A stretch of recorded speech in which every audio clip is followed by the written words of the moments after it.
Olá, caros cursistas do curso de licenciatura plena em matemática.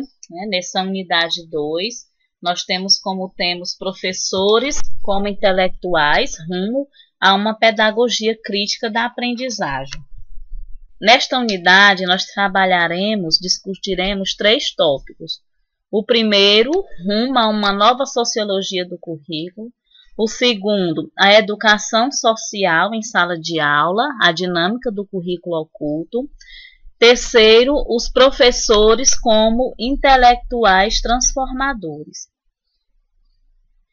Então, quando falamos em currículo escolar, nós precisamos antes entender sua definição e sua função no ambiente escolar.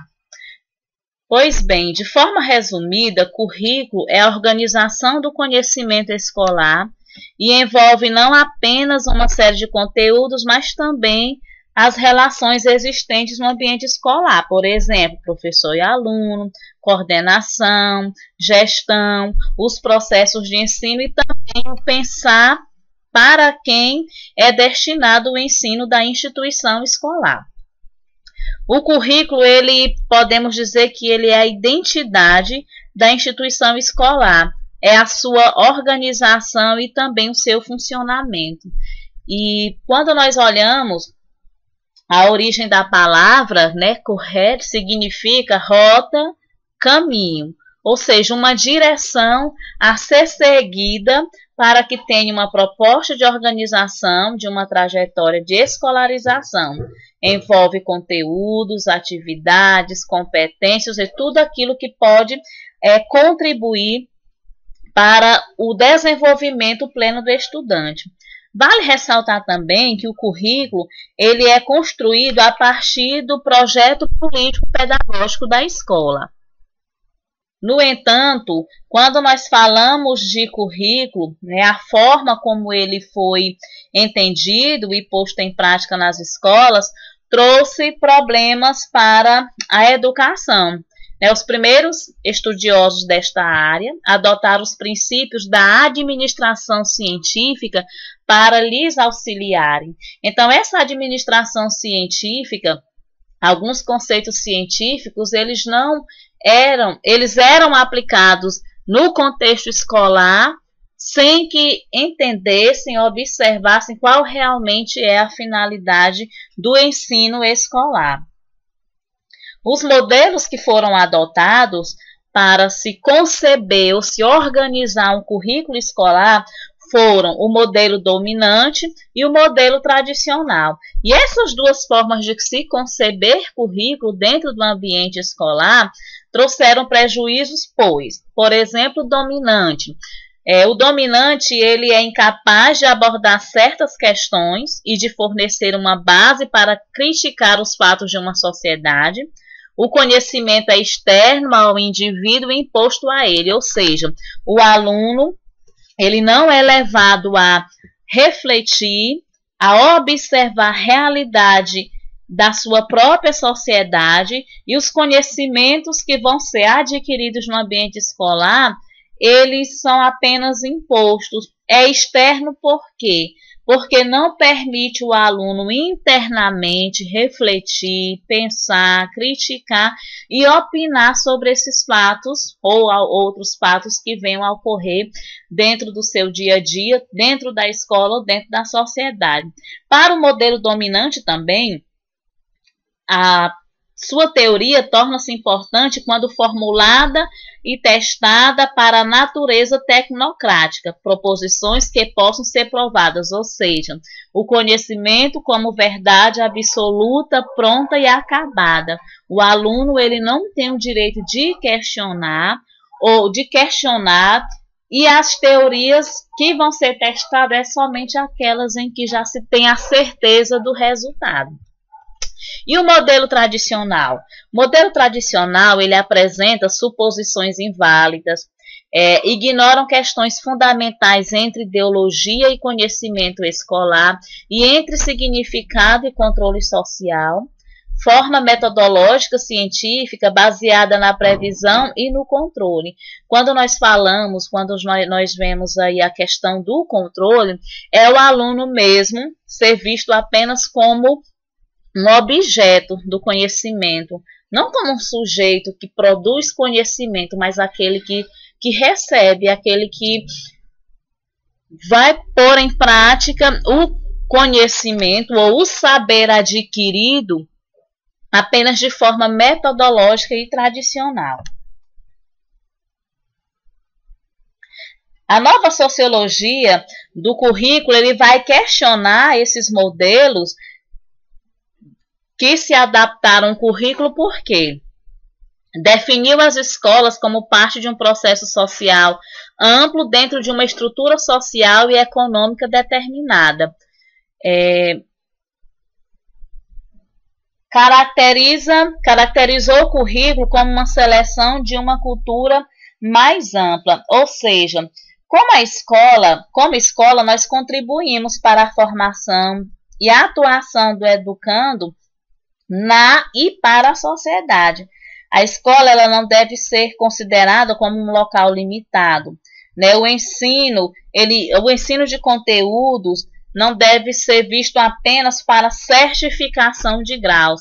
Então, quando a nova sociologia vem fazer este questionamento, ela quer nos mostrar que a escola ela faz sim parte desse processo social, da formação de pessoas, de cidadãos que atuam, que devem ser sujeitos do seu próprio conhecimento, do seu próprio processo de ensino, e que a escola ela é ampla, é uma cultura mais ampla, porque ela é um local de agregação de pessoas, e cada uma dessas pessoas ela traz consigo sua cultura, seu modo de ser, seu modo de pensar e de agir, que não pode ser desconsiderado para a escola.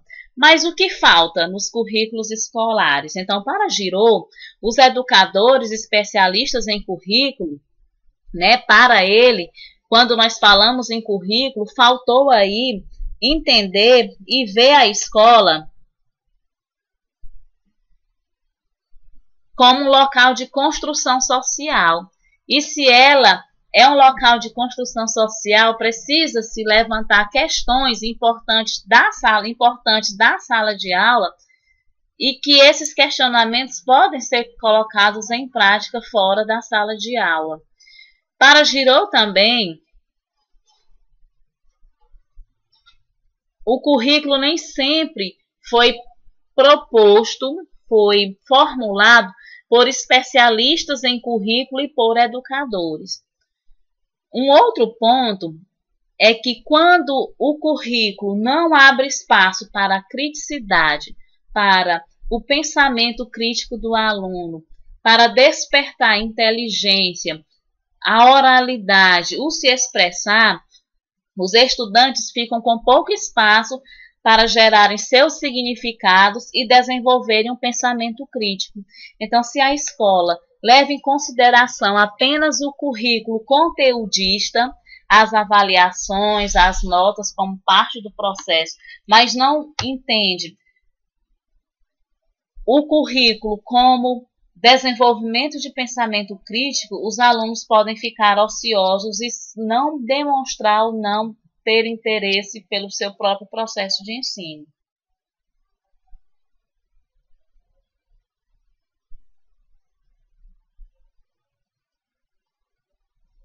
Giraud ainda aponta quais são as deficiências do currículo que tem como base esse modelo dominante. Primeiro, a incapacidade da teoria se libertar do empirismo e de questionar a natureza da verdade, como colocamos anteriormente. O conteúdo ele vem pronto, acabado, um conceito vem pronto e acabado, e o aluno ele não se sente capaz ou ele não é motivado a se libertar desse empirismo e buscar outras verdades ou outros conceitos. E quando isso ocorre, não há margem para diferentes interpretações e novos questionamentos, ou seja, somente as mesmas respostas para as mesmas perguntas. Não há uma criatividade, uma nova forma de se conceber ou de se pensar. Se não há novas interpretações, vai podar a autonomia e o senso crítico do aluno. Isso compromete, né? Consequentemente, isso vai comprometer e impedir a difusão de novos pensamentos, novas teorias e novas produções. A escola, como local de conhecimento, como local de ensino, deve ser um ambiente de estímulos para o aluno, para o educador, para o fomento de novas descobertas, de novas pesquisas, de novos conceitos. O aluno não como apenas um coadjuvante do seu processo de conhecimento, mas aquele que produz, aquele que cria, que pensa, que questiona e que busca verdades e que busca novos conceitos, e que dentro desse ambiente escolar também acontece quebra de paradigmas. E aí a deficiência do modelo dominante é justamente esse, quando não leva o aluno e o professor a se libertar das verdades já prontas e acabadas. E o que isso quer dizer? Que as ciências sociais, elas tratam de homens. E se tratam de homens, são pessoas, seres que pensam, que sentem, que aprendem de maneiras diferentes, né? Já que somos sujeitos com especificidades próprias, e aí cada um tem a sua forma de ver, de observar a realidade, as ciências sociais vêm tratar de pessoas que não precisam ou que não devem validar verdades absolutas nas situações que ele vive. O conhecimento, por exemplo, não é independente e externo ao indivíduo. O que isso quer dizer? Que o conhecimento ele depende do indivíduo, depende do querer do aluno, da sua motivação, da sua autoestima, do cognitivo, do emocional, ou seja, o ensino ele precisa, os processos de ensino precisa que o ser seja considerado também internamente, suas emoções, seu cognitivo, sua forma de pensar, sua forma de atuar na sociedade. O conhecimento faz parte do indivíduo e é algo que deve ser questionado, analisado e negociado. Então, faz parte do indivíduo porque todos os dias ou em todas as situações, nos ambientes escolares e nos ambientes extraescolares, a sociedade ela produz conhecimento e o indivíduo absorve. A partir do momento que o conhecimento ele é tratado como algo externo, o processo de interpretação que envolve conhecedor e conhecido fica prejudicado. Fica prejudicado, pois o ensino, o conhecimento é visto apenas como algo que foi produzido por outra pessoa e que não pode ser questionado.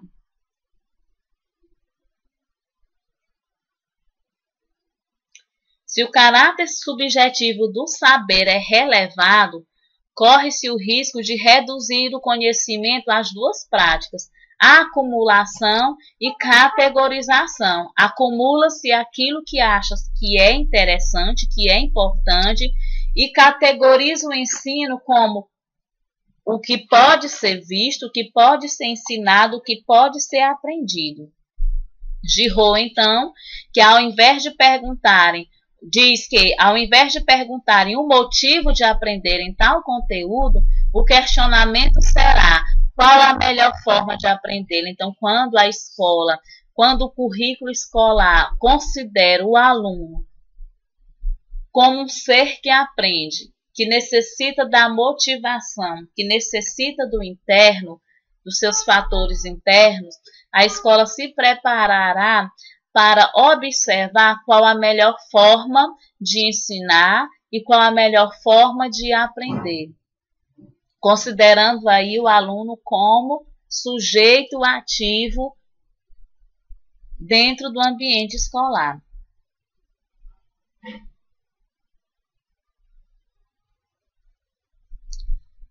Paulo Freire já dizia que as escolas não são instituições isoladas da sociedade, ou seja, por ser parte da sociedade, ela precisa considerar que aluno nós temos, que cidadão eu quero formar, quais as características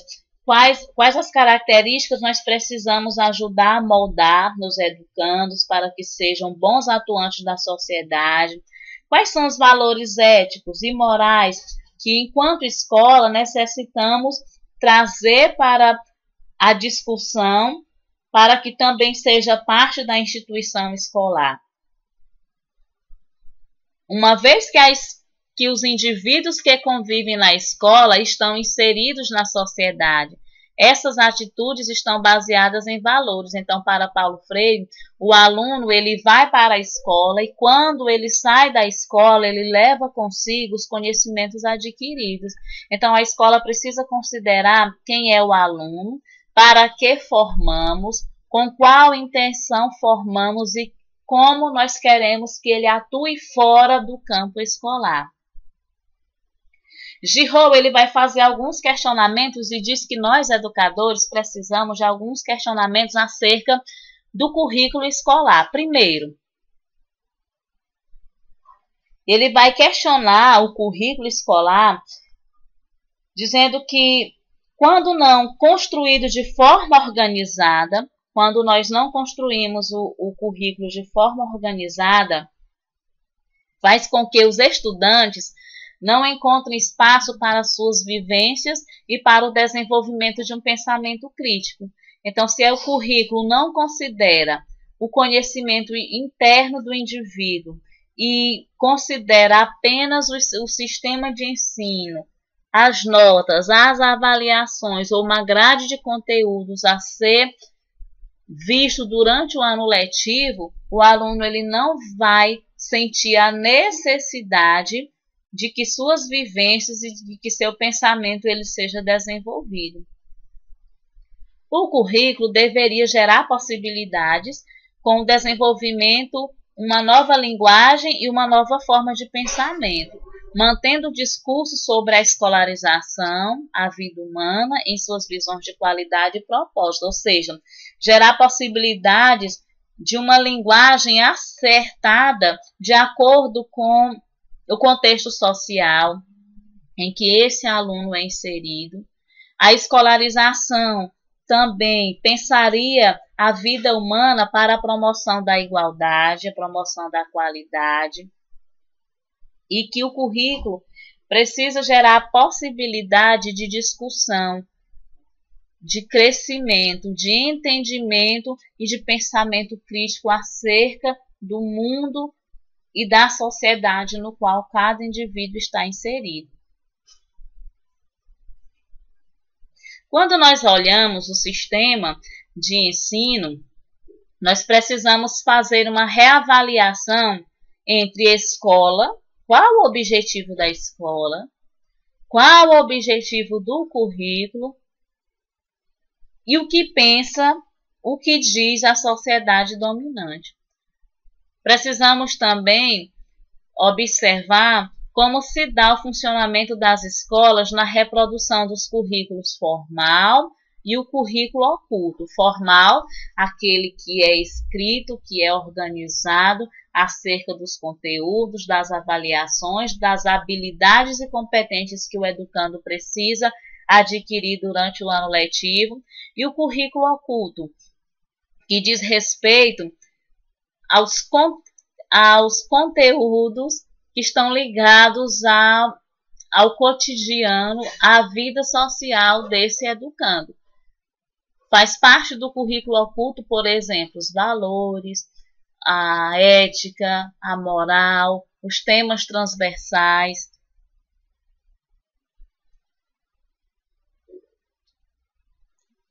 E essa reavaliação concentra-se em dois pontos principais. Primeiro, salientar como a escola funciona para reproduzir ideias de classe dominante e os relacionamentos econômicos. Observar também se nessas relações cotidianas se nessas relações cotidianas, na sala de aula e no ambiente escolar, geram diferentes relacionamentos sociais, valores, valores culturais e etc. A partir da troca de experiências com o diferente, o educando ele aprende a conviver, a respeitar e a observar a pluralidade existente na sociedade. Então, a escola, ela precisa ser esse local onde, dentro desses relacionamentos, dentro da sala de aula, mas também dentro de todo o contexto escolar, como que esses indivíduos, eles se constroem, eles formam sua personalidade e eles absorvem ou constroem o conhecimento ou atitudes que são necessárias para se viver bem socialmente com o outro, independente de seu modo de ser e seu modo de estar.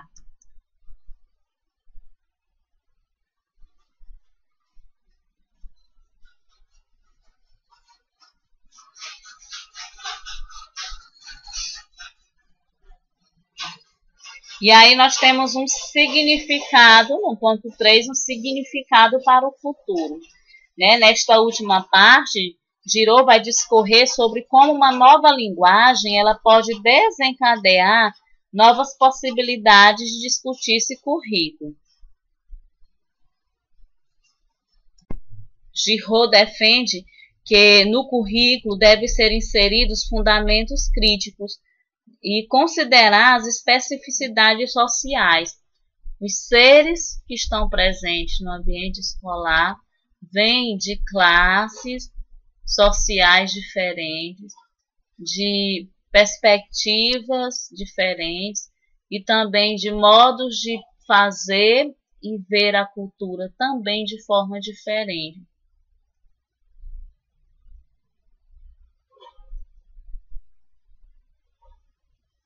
Apel e Giraud, eles deram um novo direcionamento para o que nós entendemos ou que devemos entender como currículo, né? Apontando que os mecanismos como distribuição, ou seja, como o conteúdo, o ensino, ele é ministrado, como ele é avaliado e como o conhecimento ele tem uma ligação, de certa forma, com controle e também dominação. E um ponto importante é lembrar que poder e conhecimento, né, ideologia e escolarização, eles estão em constante transformação. Sendo assim, a escola e o currículo, eles precisam se adequar a essas transformações. Então, a sociedade ela muda, as ideologias também mudam, e a escola, como um espaço democrático, um espaço de flexibilização, ela precisa se adequar e se moldar para seguir as transformações que ocorrem cotidianamente no cenário econômico, político e social. Educação social em sala de aula, a dinâmica do currículo oculto. Mas o que é currículo oculto? Então, currículo oculto são os aspectos do ambiente escolar que, sem fazer parte do currículo oficial explícito, contribuem de forma implícita nas aprendizagens sociais relevantes, atitudes, valores, comportamentos, ou seja, a partir daquilo que eu ensino, a partir daquilo que eu organizo enquanto escola, como gestor, como professor, o projeto político pedagógico do meu ambiente escolar ou da minha escola, além dos conteúdos necessários para que o aluno ele prossiga em seus estudos, mas que atitudes, que valores, que comportamentos, que personalidade eu desejo que meu educando, enquanto um ser social, possa adquirir nesse ambiente escolar. São exemplos de currículo oculto, né? O respeito, a união, a amizade, a cooperação, a solidariedade, os cuidados com o meio ambiente, o respeito à diversidade. E essas atitudes, elas são importantes para o indivíduo enquanto um ser social que participa não só da escola, mas de outras instituições, né, familiares, religiosas,